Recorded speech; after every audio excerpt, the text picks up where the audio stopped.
Guess what? Great news, great news, great news for Adolf Hitler fans in my family.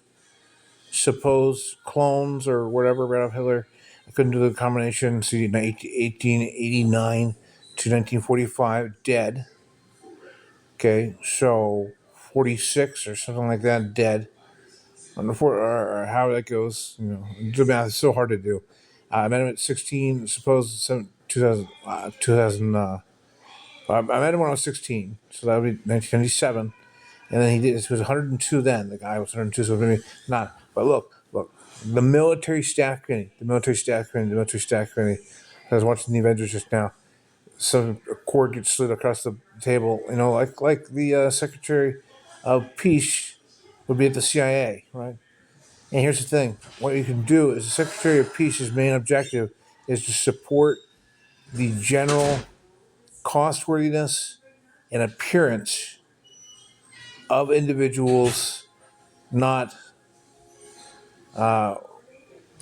concerning themselves with doctrines of peace, to to open conversational talks like TED talks. Basically, you would have. Oh,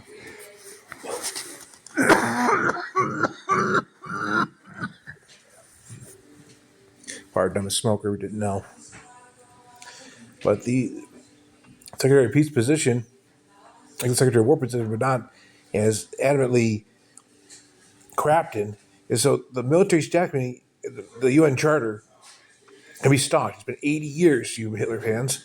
80 years since the war ended, 1945. All right, it's actually 25, and we still don't have our chiefs of staff. Right now, General George Randy A. George in the United States. But this could work. You could feed on to these TED Talks by a limited liability to courtroom or anything like that. And the Secretary of Peace overseeing. So you would always have a president sliding down to the Secretary of Peace position, possibly for the UN side or however else they want to partition in the future and be prepared for that.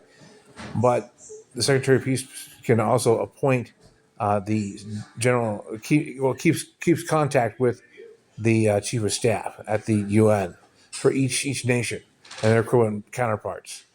What other war games you want to play is also fine. It's just to get people who are supposedly snake pit, spider pit violators up to TED Talk on the issue.